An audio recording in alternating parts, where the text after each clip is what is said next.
how to conduct epidemic drill?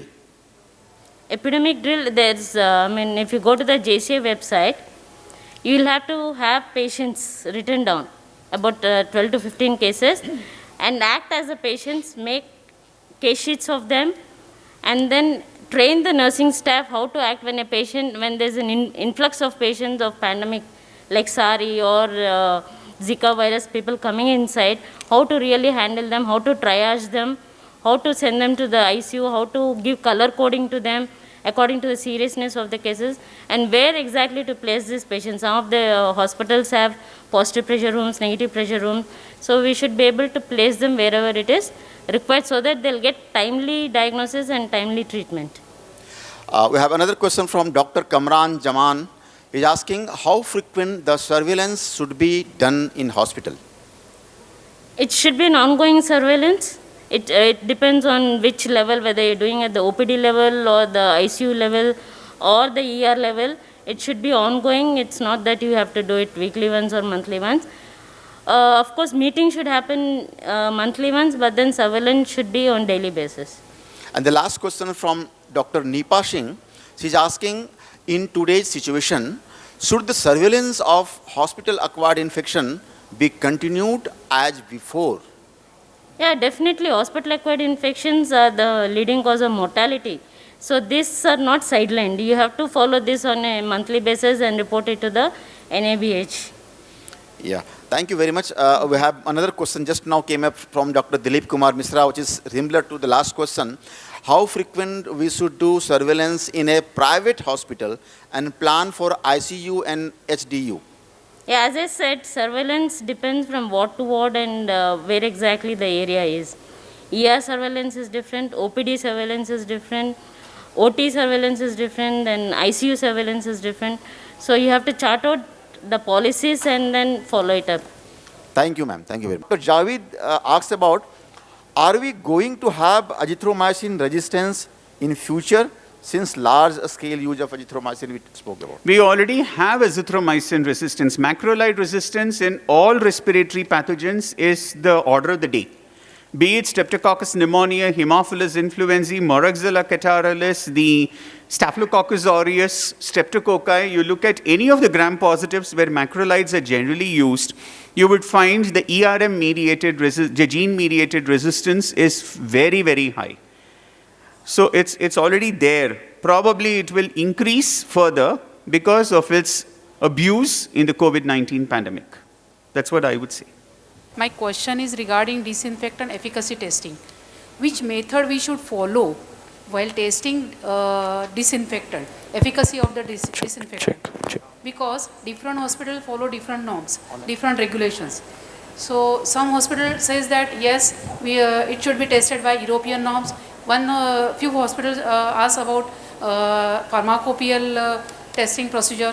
So which method exactly should be followed by for the testing of the efficacy testing of the disinfectant? I think most of the manufacturers, they give the guidelines on that, and we generally go by that, or as I said, we can go by the log reduction method, the lab.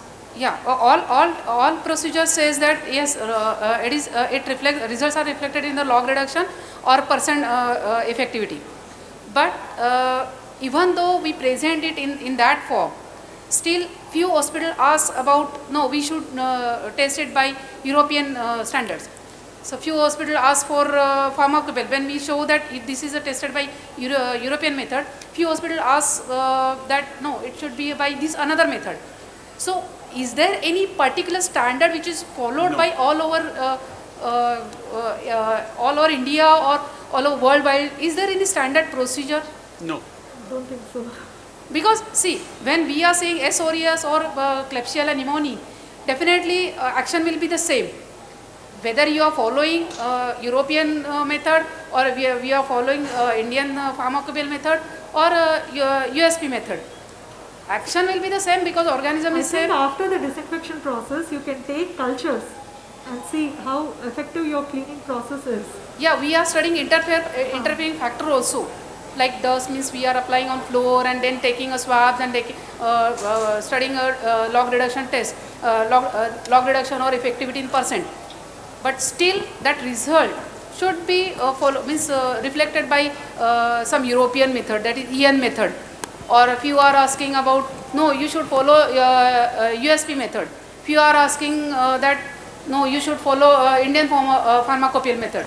So my question is there any standardized method, especially for this hospital purpose, so that it will be, a result will be in the standard form, or all laboratories will follow that procedure only? Not that I am aware of. I will leave it to sir. Because we are repeatedly facing this problem. Are you a medical microbiologist? Yeah. You are.